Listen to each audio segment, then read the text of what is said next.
गणतंत्र के अवसर पर जिस तरह से कुछ लोगों ने वहां समानांतर एक झंडा फहराने का काम किया है, उस परिसर में घुस करके इतनी बड़ी संख्या का प्रवेश हो गया और उन लोगों ने किस तरह से किस तकनीक का उपयोग किया है कि हमारे तिरंगे झंडे का जो ऊंचाई है उसके समानांतर उन लोगों ने दूसरे झंडे फहराने का काम कर दिया। इस काम में कैसे सफलता मिल गई, जबकि हमारी एक संप्रभु सरकार है, हमारे पास प्रशासन है, हमारे पास सेना है, हमारे पास सारी व्यवस्था है और हम बड़ी बड़ी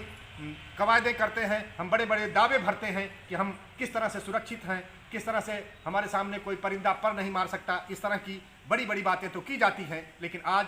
गणतंत्र दिवस के अवसर पर जो कुछ हुआ है वह अपने आप में एक नाकामी है और कहीं न कहीं ये सवाल उठता है कि सब कुछ ठीक ठाक नहीं है, हमारी व्यवस्था में खामियां हैं और उस खामियों के लिए कौन जिम्मेदार है, कैसे हम अपने को सुरक्षित रख सकते हैं। हमारे देश में आंदोलन हो ये ठीक है, गांधीवादी तरीके से शांतिपूर्ण तरीके से हम आंदोलन करते हैं, लेकिन निषिद्ध जगह पर हमारा प्रवेश हो जाए और बड़ी संख्या में प्रवेश हो जाए, इसके बाद हम ऐसी तकनीकों का प्रयोग करके और झंडे को जो हमारा स्वाभिमान है, सम्मान है, राष्ट्र की पहचान है, उसके समानांतर दूसरी चीज़ों को इस तरह से फहराने का जो काम कृत्य हुआ है वह तो निंदनीय है ही, लेकिन उससे ज़्यादा निंदनीय है कि हमारी व्यवस्था कहाँ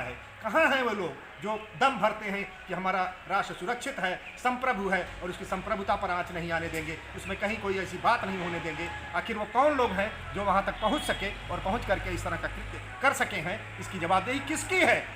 जिनकी सरकार है, जो शासन में बैठे हैं, जो हुक्मरान हैं, जो बड़े बड़े दावे और वादे करते हैं, उनकी जिम्मेदारी बनती है, इसकी जवाबदेही बनती है कि वो किस तरह का क्या करना चाहते हैं, कि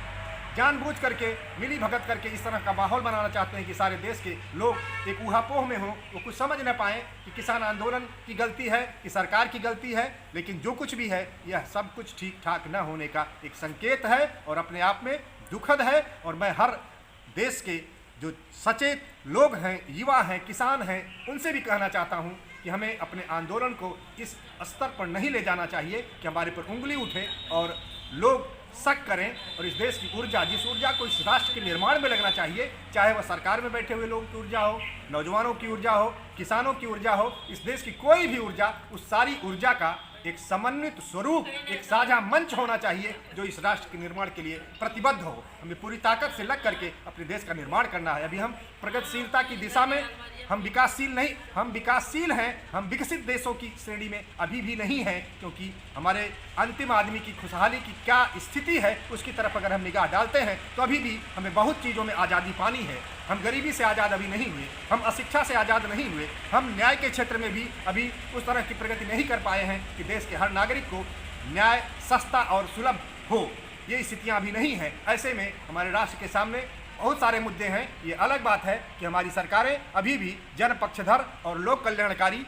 अपना चेहरा प्रस्तुत नहीं कर पाई हैं और उस पर बहुत सारे सवाल उठते रहे हैं। उन सवालों का जवाब हमें ढूंढना होगा, हमें हल करना होगा, हमें वो समाधान लाने होंगे। और इसके लिए एक साझा मंच की ज़रूरत है जहाँ जाति नहीं,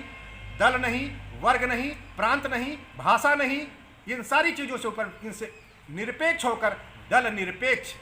राष्ट्र और एक क्रांतिकारी राष्ट्रवाद की ज़रूरत है, जहां सभी लोग गलत को गलत और सही को सही करने के लिए प्रतिबद्ध हों। यहाँ गुटों में बंटकर लोग, अपने गुट के लोग अगर बड़ा से बड़ा अन्याय करें तो भी उस पर वो उसकी चर्चा नहीं करना चाहते, और दूसरे लोग सही काम भी करें तो उसको गलत बताना, ये धारणा कहीं न कहीं राष्ट्रवाद को विखंडित करने वाली है। हमको ऐसे राष्ट्रवाद की ज़रूरत है जो गुटबाजी पर आधारित नहीं हो, बल्कि वो अंतर्निहित हो लोगों की उस संवेदनशीलता पर जो अपने राष्ट्र को मजबूत करती हैं। राष्ट्रीयता के बिना हम नहीं चल सकते। बहुत सारे लोग गलती किए हैं हमारे देश में, चाहे वाम विचारधारा हो, चाहे दक्षिण विचारधारा हो, चाहे मध्यम वर्गीय विचारधारा हो, सभी दंभ भरते हैं कि हम देश के साथ हैं, हम देश के पक्ष में हैं। लेकिन हमें साझा ऐसा विचार मंच बनाना पड़ेगा, हमें संयुक्त मोर्चा बनाना पड़ेगा, और जहां हम ईमानदारी से, सच्चाई से सही बात को सही कहें और गलत को गलत कहें। अगर ऐसा नहीं करते हैं तो नुकसान हमारा होगा, इस राष्ट्र का होगा, भारत का होगा और पूरी दुनिया की मानवतावादी शक्तियों का होगा। आइए मानवता के संरक्षण के लिए हम फिर एक बार प्रतिबद्ध हों, एकजुट हों और संकल्पित हों कि हम काम करेंगे, मिलकर काम करेंगे। जय हिंद, जय भारत, जय जगत।